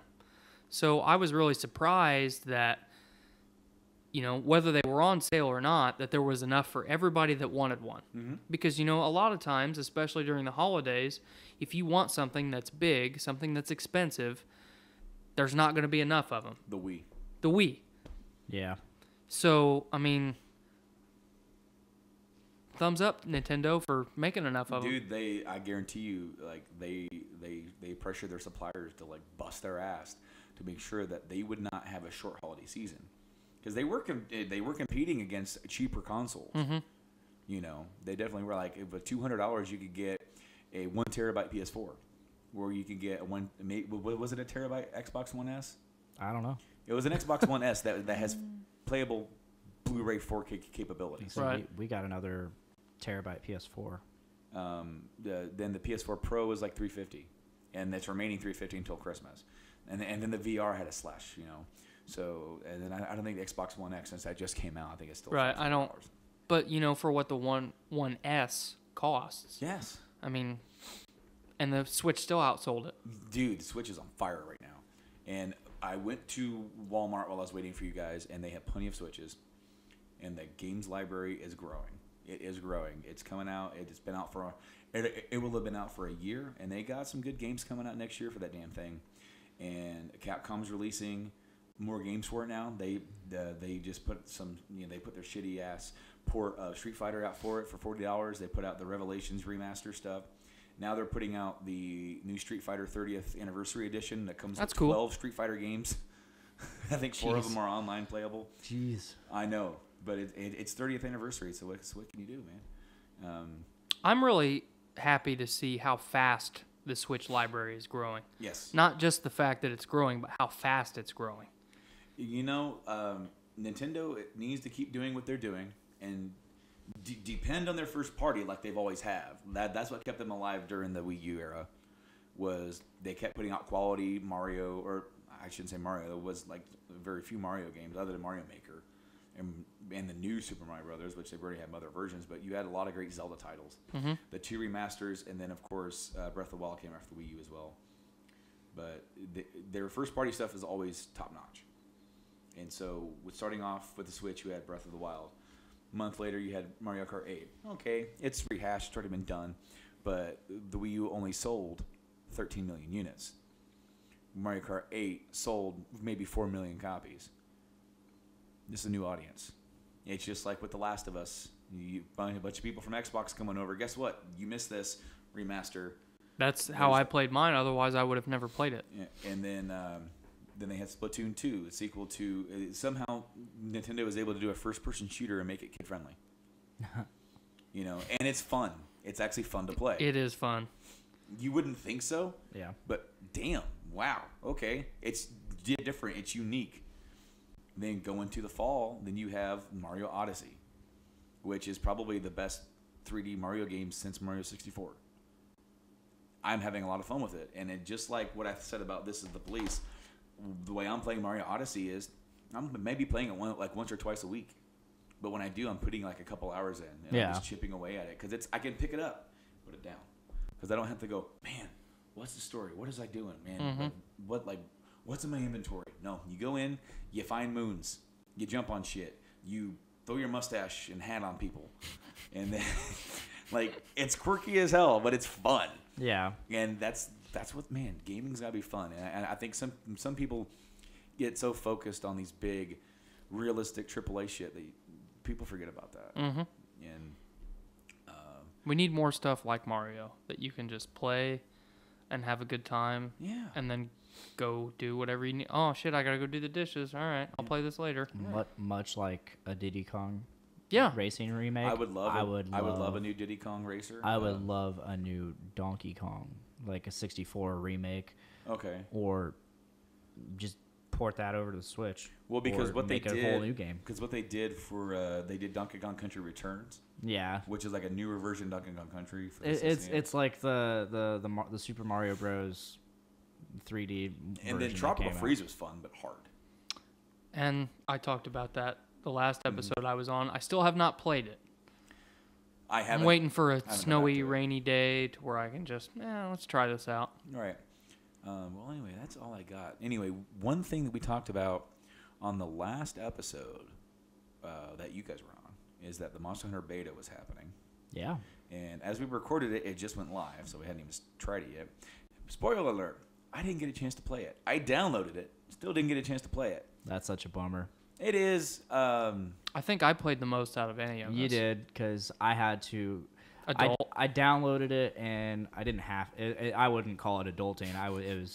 It was. I went up north for up to do some podcasting with good old Nate Phillips, hang out with everybody, and then hang out with my buddies up in Chicago. Matt did a podcastrophe with them. Come home Sunday, and finally got to play the beta. I was going to play it on Sunday because, okay, so first off, I made a date to play it with Mike later on Saturday night. But I was tired. So Mike did get to play? Mike did get to play. Awesome. Yes. Good. And so I got home, and he's like, just let me know, man. And we watched The Walking Dead, and I ate dinner, and I'm sitting there in the chair, and I'm nodding off at 8 o'clock at night. If you wouldn't have ate, that wouldn't have happened. Probably not. But I'm like, I'm just going to go to bed. I'll play it tomorrow. Well, in the middle of the night, my wife went from being perfectly fine to now, like, throwing up sickly. That sucks. And so she was throwing up all night. I remember Wyatt waking up. And here's the thing is that my wife is super cool. Because even though I told her many times, if you don't want to get up, get me up. I kind of signed up for this. Right. You know? Yeah. I understand. You know? And it's like, she's always super cool. Like, during the weeknight, she wants me to get rest for work. And so she never gets me up. Well, on Saturday, I think he woke up, she woke up, and she felt like she had to throw up again. Which I didn't know she was throwing up at all. Right. So she woke me up and she goes, can you get him? I'm sick. I'm like, yeah, sure, okay. So then I'm taking care of him. He woke up. He wasn't very happy. And I took care of him, and my mouth was so dry. I just remember my mouth being so dry. And so I'm like, buddy, my mouth's dry. Do you want a drink of water? Because I didn't want a drink of water. Well, I put him back down, and I could hear her throwing up. It's awful. Miserable. And I'm like, man, what happened, man? She was just fine. So went and she goes, after you went to bed, it was like a half hour later, I threw up. And I've thrown up 3 times already. I'm like, what happened? She's, I don't know. And I'm like, all right, yeah, okay, take care of yourself, and let's go back to bed. He's down, so, let's go. I had a podcast to do that day with one Nate Phillips, and she was just, I think she quit throwing up. She might have not thrown up again after that. Maybe she got up, she said she got up around 6 in the morning and did, but she was just miserable, body aching, all that kind of stuff, right? And so she didn't get on the computer. Typically, my wife's a computer nut. She's sitting there pretty much in the afternoon on. Like, she doesn't do it in the morning, and then she waits till he goes down for a nap, and then she's on the computer, and then I'm usually home, so we're sitting there in the room together. He's running around. I can take care of him, so she's on the computer, right? Right. Well, she didn't get on the computer at all. She was sitting there in front of the TV, utilizing said PS4 to watch / fall asleep to whatever. And I could have played, but I would have her, I would have Wyatt. I'm like, we're just going to chill. I got some work to do. I focus on that. I'm like, I'll play tomorrow. Monday was my perfect opportunity to play because she left and took the kid with her. I sat down, had to finish up editing some podcasts. I called my dad, who I haven't talked to in a long time. I actually did some dishes. I'm helping out because she wasn't feeling good. And then I sat down, and I'm like, man, looking at the time, she's going to be on her way home. I'm like, I really want to watch Star Wars. I'm like, man, I got Star Wars coming out. If I watch one a night until Friday, I can watch the original trilogy and Force Awakens. And I'm like, but that means I won't get to play Monster Hunter. I'm like, I would say it's Star Wars trumps Monster Hunter. And so I made the executive decision. I put in a New Hope Despecialized Edition. And actually, I didn't put it in. I streamed it from my PC because that's where it is. And they get to Tatooine, and I'm in the chair going, I'm falling asleep. Literally, I'm at that age now. It's whatever it is, man. You hit 30, and you get there, you go, I was a young man with a lot of energy once. And it's like, I think I'm there now, unfortunately. Dude, you sit down. I'm right there, too. You sit, like, I don't watch movies in bed anymore because I'm out. I will fall asleep, and I have no shame. But I was sitting in the chair, and my head just started bobbing. And then I'm like, she's coming home soon. I gotta like do something. So I started like playing on my phone while I was watching it, which I don't like to do, but I was keeping myself awake. So I'm kind of glad I didn't play Monster Hunter with that kind of mindset, because I probably would have been like, this is great. Kind of zombie. But anyway, you guys did play it, so I definitely want to hear what you guys had to say about this Monster Hunter World beta. And you played the most of it. I played the most of it. You played the least of it. Yeah. All right, so let's go you first, yeah, since you played the least. So like I said, I got home from my Chicago up north experience. I got home, messed around a little bit, and immediately started playing. I thought about texting you, Tyler, to be like, "Hey, I'm home. If I can finally play." But I was like, "No, I want to experience this for myself at first." I think you made the right decision. I really enjoyed the fact that they included single player and multiplayer. Oh, yeah. Because some betas don't do that. No, it's either multiplayer only, or you get, like the demos. Yeah. Demos of old, where you get to play like 20 minutes, and it's like, all right, look for us this month. Yeah. Anyway, didn't mean to hijack your soapbox. No, it's all good. So it throws you into a character creation. It gives you, by character creation, it gives you 6 preset, just to speed things up, so you're not spending hours upon hours character creating, which it's not that in depth, I don't think. But anyway, so, and I'm cycling through them, and I immediately find one that looks very, very, very similar to Tommy Wiseau. So I'm like, I have to pick him. So I name him a Johnny, and Did you spell it a Johnny? No, just Johnny. Oh, damn it, a Johnny. A Johnny. And then so the next step is you pick your palico, or your cat, your feline companion, and of the options, there was one that was like really, really dark blue, and he looked super pissed off. So I had to pick him because he's just ridiculously pissed off looking cat, and I named him Mark. Yes. And perfect. so I jump in. It doesn't really.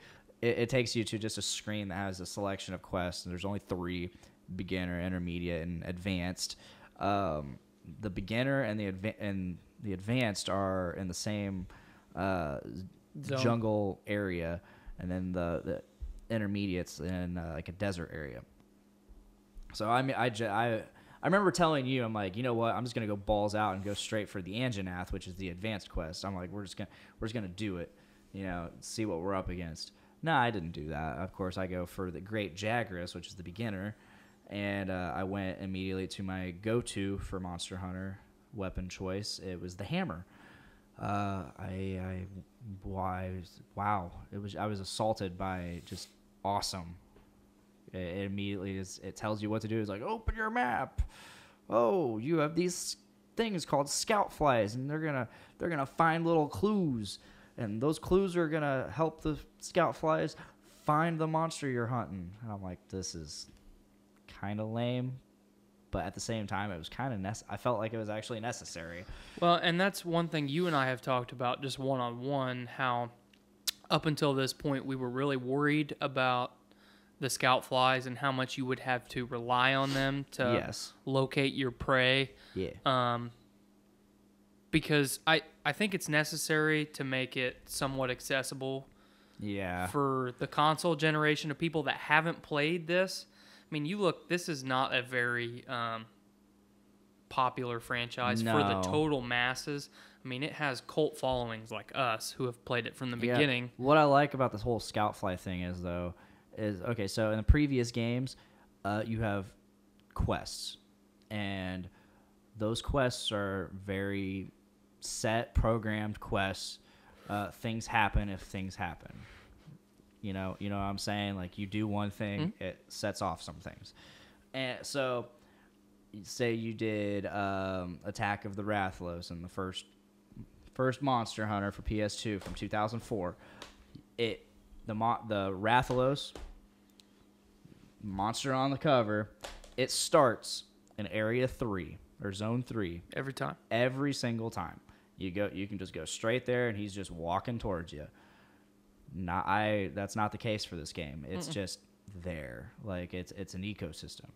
Well, and I liked, while we're still just talking about the scout flies, even further than just hunting down the monster or the variations of monsters that are scattered throughout the total map, which is huge. Yeah. I didn't expect it to be that big.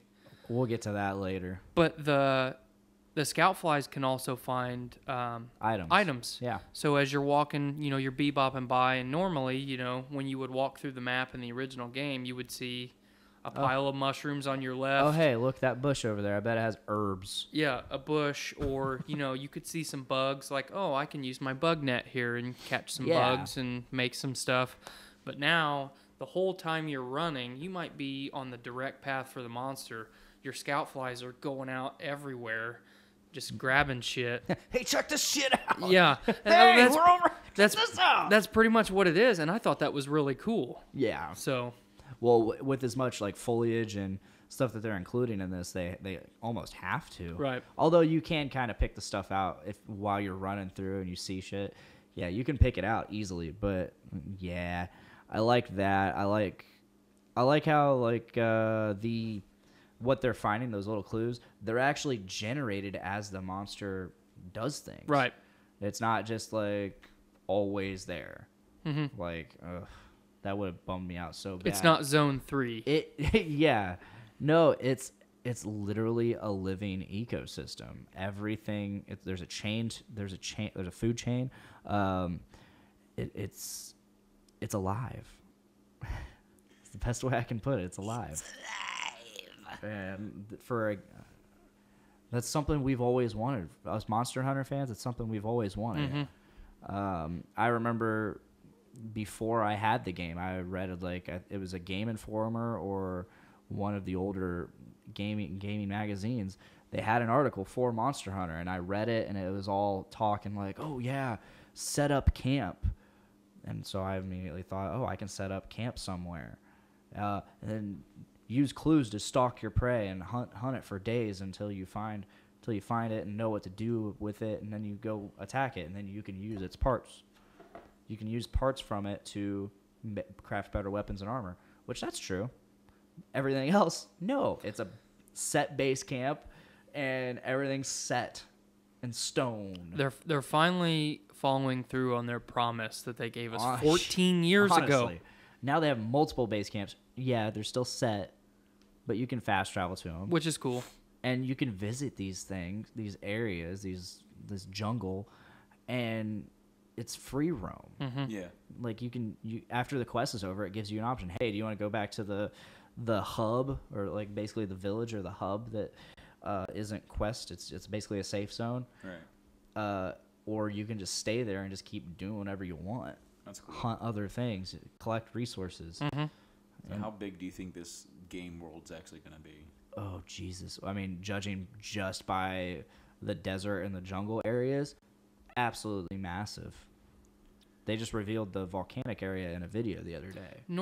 What was it in the previous iterations? Didn't they give us like 5 total zones in each game? There's always a swamp. There's always like a forest and hills type area. There's always a jungle. There's always an ice place, and there's always a volcano. And the desert. Oh yeah, desert. So that's what, 5 or 6? Yeah. So in every iteration, I've got also Monster Hunter 3 Ultimate. Great game. Which was fantastic. Lost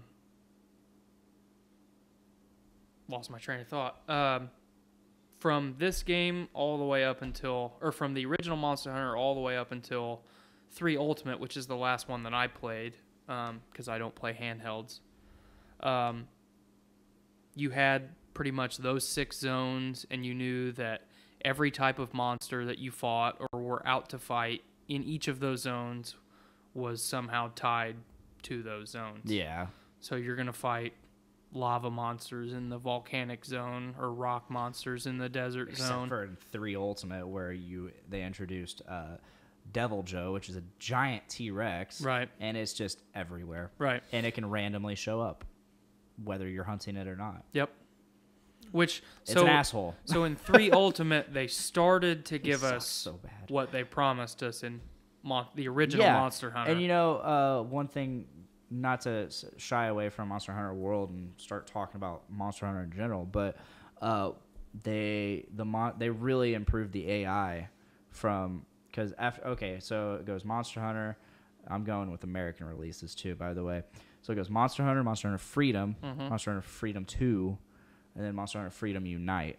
Those last 3 were all on PSP. They were essentially running completely off the original Monster Hunter engine. Right. Move forward to Monster Hunter Tri, which was on the Wii. Monster Hunter 3 Ultimate is Tri, just ported to the Wii U, slightly improved graphics, and they added a ton of quests, a ton of more monsters, and it was much better. I hated the Wii. I hated the Tri version. Well, you were part of the reason I hated it so much is because you were using a Wiimote and a nunchuck. I wasn't. I was using a Pro controller. Well, most of people were using a Wiimote and a nunchuck, and that freaking sucked. You can do that, or you can just use one of the. Either way, there's sucked. Several options to play on the Wii, but 3 Ultimate, like I said, the went off the Tri engine. And the AI was so much better. Everything became much less predictable, which made it more fun. Well, and it gave you a lot of stuff. For a lot of people that didn't play on the handhelds, fighting underwater, was cool. It's funny because 3 Ultimate was 3DS and Wii U. You can played both. Connect them. Yes, Local play between Wii U and 3DS. That's kind of cool. And you can swap your save between the two. Yeah, as well. That's cool. I've always enjoyed when they can pull that off and do that. I would just wish it was a lot easier to do that because at the time I had both, but eventually I just moved straight to Wii U, or I moved straight to 3DS because I sold my Wii U. Nick Maxim still has it. Oh, cool. Stayed in the family. Right on, man. So you said like 5 or 6 basically zones. That's what the standard that they've kind of set. Yeah, and there's always like special areas for specific monsters, right. boss type monsters. Hey, because Monster Hunter's kind of been over on Nintendo since Tri, right? Yeah. So you had Tri, 3 Ultimate, and then 4. 4 Ultimate, and then Generations. And then Generations. That was the last one for 3DS. And then there's World coming out for the PS4, Xbox One, and then there's a separate one coming to the Switch. No. Don't forget PC. World is also coming on PC. My bad. There's nothing for the Switch. Are you sure? And not in America. Because I thought we were getting a Switch. So Japan, they always get it first. And they also... So we were originally, I think, going to get this game, but they came out with a sequel. Basically, the way it's always gone is, so Monster Hunter in Japan, it came out Monster Hunter, and then Monster Hunter... Oh, yeah, that's a weird 3DS, like paper mache anime type game. Okay, it's like Pokemon. You capture monsters and fight them. It's really weird. And it's for 3DS. And it's already out. Yeah. It's been out in Japan forever. So it went in Japan, it went Monster Hunter, then Monster Hunter G, which is basically an expansion pack. We didn't get Monster Hunter G until after Monster Hunter. So in Japan, Monster Hunter 2 came out with XX. But then comes over to America, PSP form, we get Monster Hunter Freedom, which is Monster Hunter G. And we get Monster Hunter 2 in the form of Monster Hunter Freedom 2, which is also different than Monster Hunter 2, but we get... It's a completely different setting. It's like an ice village. We're in like some snowy mountains and stuff. So the Monster Hunter G version of Monster Hunter Generations is Monster Hunter Double Cross. Yeah, Double Cross. It's called Double Cross, not XX. Kind of like the iPhone. It's not the X, it's the 10. It is a but they didn't do 9. Silly. I know, right? Or 8 plus. But the 10 stands for the 10th anniversary. Oh. But then what are they going to do when they actually get to What are they going to do when they actually get to 10? That was like Windows 10. Where was 9? 8.1 was 9, essentially. Right. Yeah, because they considered it. But yeah, still sucked.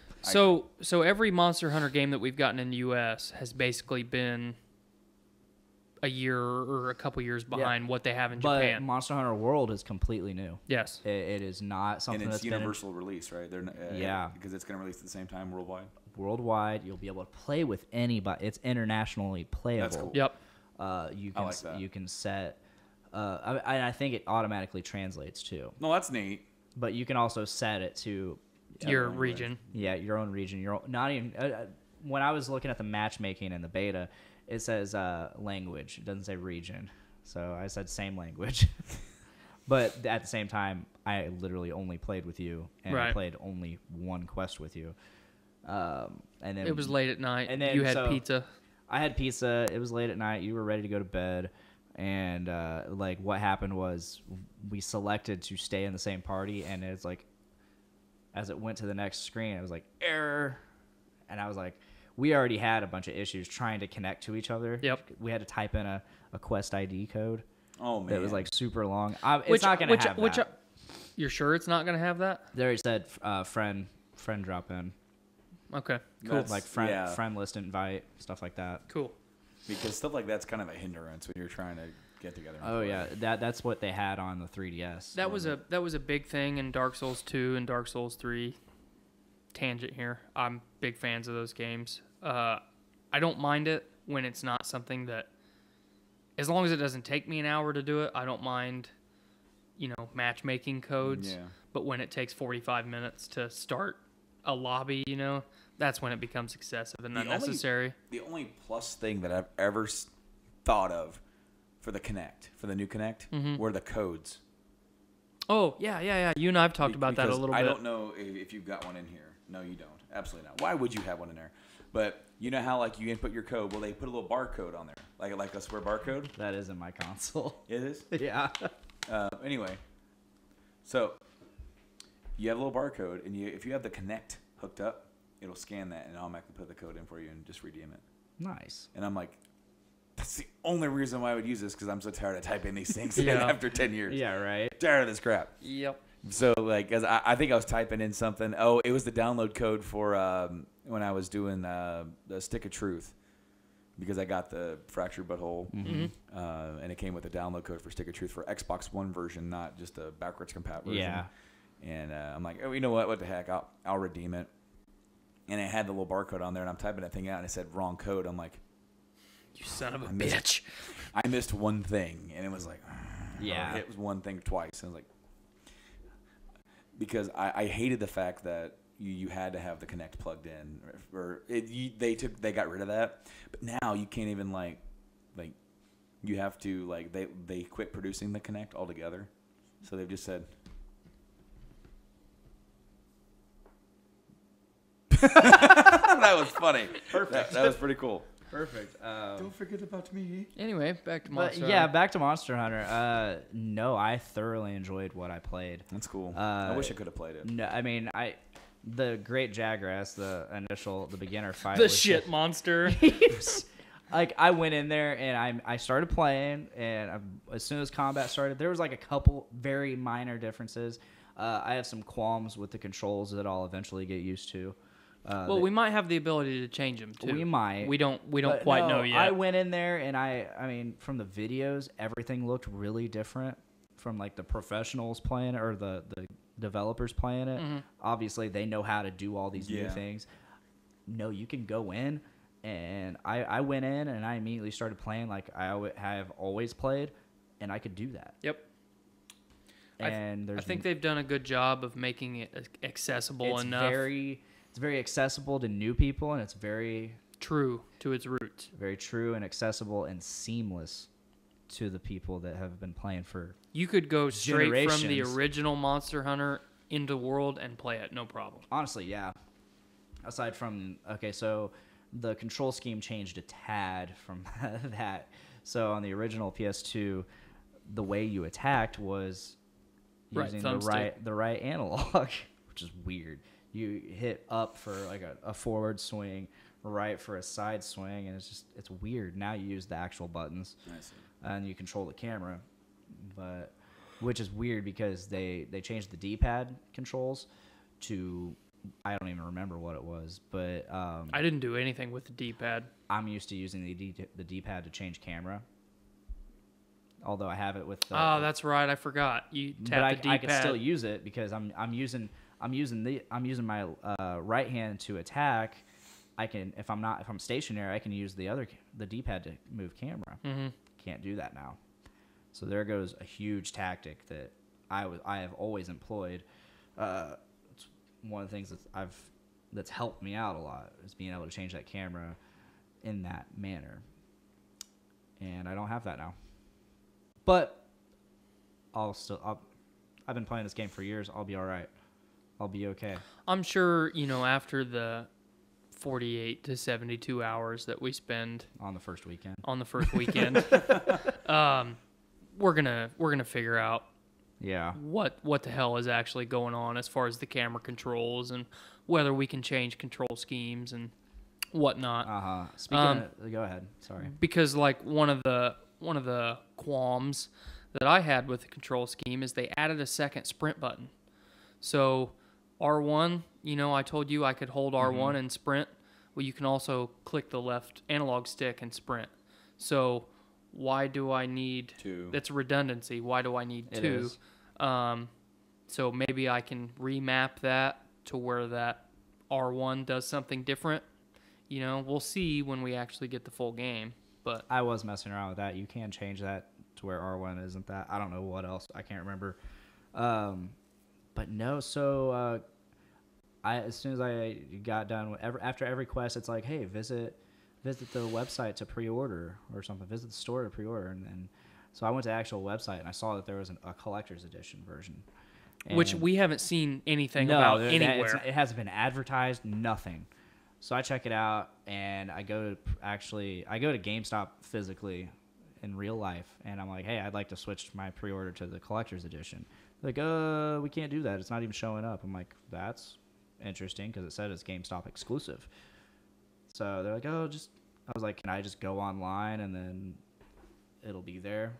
I pre-order it, and I'll be able to pay it off via like my usual manner of just paying it off increments at a time. Yeah, you can do that. So I go on that first night. It's out of stock. I'm like, great. But I started reading comments, and people like, just keep checking back. It'll restock. It'll come back. Sure enough, the next day, pow, right there, it's available. I pre-order it, and as I'm pre-ordering it, it gives me it's not available for pickup. Mm-hmm. It's shipping only.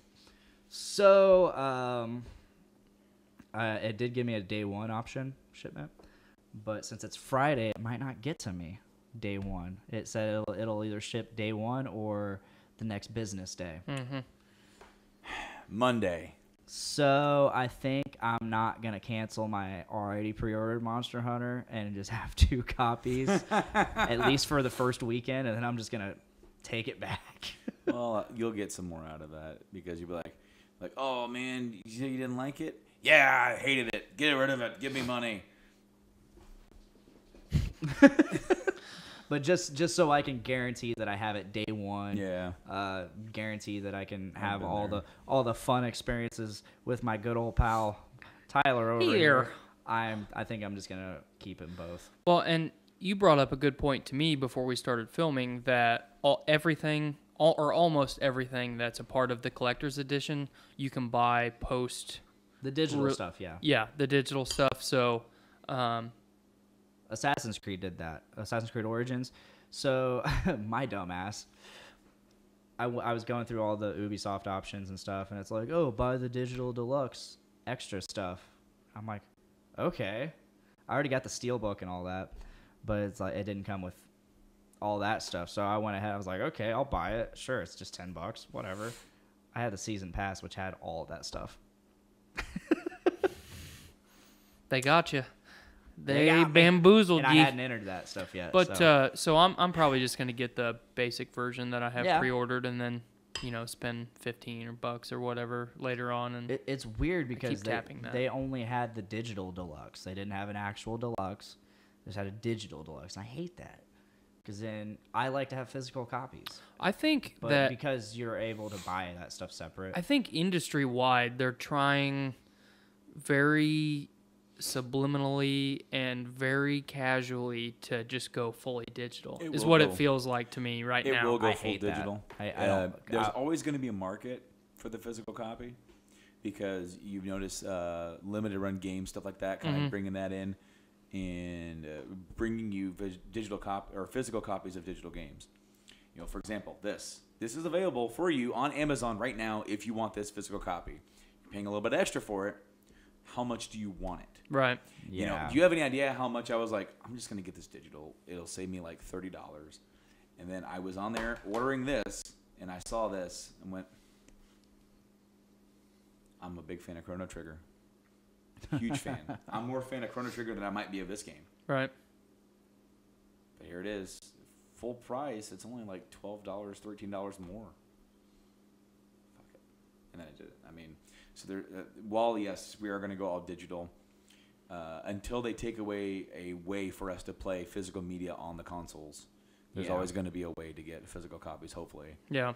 Going forward. What you're gonna do, what you say you want to do at least, is that you want to get the Monster Hunter for both Xbox One and PS4. So because you have friends on both in both worlds. I wish there was some way you could link your account between the two, and that would be cool. That way you don't have to start over or play between two different characters essentially, and crossplay. That'd be awesome. But they're in talks. Silly. I know. It's with Sony. They're the ones at the table. Yeah. That, and of course, Microsoft has nothing to lose at this point. Right. I mean, so they're in dead last saying, "Oh yeah, we want to do it, man." But if it was the other way around, they were like, we got the security stuff, man. I don't know about this kind of stuff. And think about Sony's side. I get it.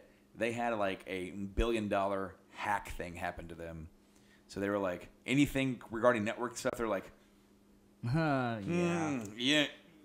Well, they had that hack, and then so same year I got my PS4, and literally right around the holidays when I was playing DDoS, Shadow of Mordor, and Assassin's Creed Unity, Alien Isolation.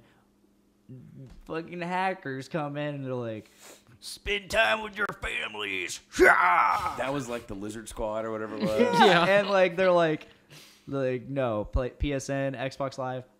Not for you. Not this weekend. No fun for you. Spend time with your families. Heritage. Oh, man. Anyway, we'll have to get back with you guys to hear what you guys think about the game. Oh, yeah. It's definitely going to get talked about on Podcastrophe. Well, there you go. We can cross-promote that way. Oh, definitely. I don't know if I'm going to get it. I probably will eventually, but that's the problem with being a collector or anything like that. I've already got one game pre-ordered for next year, and I'm looking at a few others, and so it's that thing of there's nothing. It's pretty early on, so that might be like all right, I'll pick it up. Well, the good thing about it is you've got two people that are going to play the shit out of it. Right. So I'll have definitely, and Mike will play it. Mike is already telling. Yeah. You can decide whether you want to wait until it's $20 because it's like anything. Eventually, it'll be $20. Yeah. Can I come in and just be your steak guy like Torres was for you guys on Monster Hunter? Oh my, yeah, sure. Torres, yeah, we played myself, Alan, eventually Andy, my roommate. He joined in, but we played 3 Ultimate initially, and then 4 Ultimate came out. But the entire time, Nick never really put in the time in terms of getting better at it, playing it outside of those nights that we'd played together. And he was like, hey, hold our steaks for us, cook steaks and hold them for us, and be like a moving target for us, meat shield. I like that, meat shield. But yeah, that's all he managed to do the entire time. He didn't really care. He was just there to. he was there for the social aspect of hanging out with us. Right. And he even bought the Monster Hunter 4 3DS that was underneath his bed or something like that. Idiot. But yeah, definitely have to have you guys back on and talk about that. Oh yeah, I'd love to. Definitely will. We'll have a lot to talk about.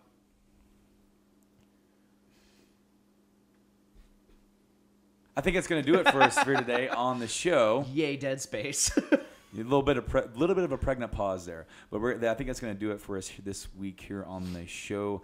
As always, you guys can check us out all across the webs. If you're listening to us, guess what? We have a YouTube channel. You can see we got the camera set up over there. We're here chatting and messing around with our stuff, picking our thumbs and hitting our rings on the microphone stand and all that kind of stuff. We got the camera set up, and we actually collect the games. We actually play the games that we have here. But if you're watching on YouTube, we're also available on audio. You can take us on your phone, listen to us in your car. And we are on podcast services such as iTunes, Podbean, Stitcher Radio, Google Play Music. We're not on Spotify yet, but the Journey into Comics Network is. So yes, it is. If you go over there to Spotify, you can check out all the other great shows a part of the network. And if you want to get this show up to a week early, just go to the Journey into Comics Patreon. Which, news about that, they are not going to be doing the new charge thing. Oh, they changed their minds? They changed their minds. They're not going to do it. They're going to do something else instead. And so gonna piss them off even. Well, no, they see what happens. They put out a thing saying, "We messed up, guys. Sorry." That's the name of the article. But so yeah, over there on Patreon, you can get exclusive episodes of some of our shows for $3, and it is just for $1 a month. You can get early access for up to a week for all the shows on one feed. So Game Addicts is on our own feed. Just search Game Addicts and all the other stuff. But on Patreon, we're all together. Speaking of that Patreon thing, several YouTubers that were doing for like per video. Yeah. They switched back to monthly. They're like, because they were losing so many patrons. Yeah. Yeah, so hopefully that's going to help out some people because a lot of people lost a lot of patrons. So yeah, that sucks. Hopefully with that turning around, people will come back and start supporting their favorite channels again. Looking at you, Colby. It's cool though, man. Hey, yeah. He actually left well before that. Yeah, I did. But I mean, we'd love to have your patronage back, Colby. Man, it's really weird to single out one dude and say, "Give us money." Yeah, Colby Dude. Colby. Check him out at Colby Dude, wherever that's available. Hold on, he's not supporting us anymore. Should we be promoting him? He's my friend. Yeah, he's my friend too. He was actually on our podcast. He's using my guitar stuff this weekend. So yes, he's a cool dude, man. Yes. He does a lot of cool video game covers on his YouTube channel. Check him out. Yeah. We're on social media, dude. We're on Game Addicts Podcast on Facebook, Game Addicts Play on Instagram and Twitter. So we post pictures up of our collections and of what's going on this week or each week. I try to remember to put it up. Mike doesn't do any of that crap. Every week he's like, he hangs his head down low and he points at me. It's funny because it's an audio-based show, so nobody else does. If you're watching, you know he does it. But, yeah. But yeah, dude, we're all over there on the interwebs, over there on the face snaps and on the Instabooks. We're on all that kind of stuff, and that's a neat little like inside joke to people who listen to other podcasts that probably don't have anything in common with this podcast. Until next week here on the show, I've been Brando. I'm TY. I'm Dick. And we'll see you next time, guys. Have a good time. Have a good holiday season. Be safe. All that kind of stuff. And we'll see you next time.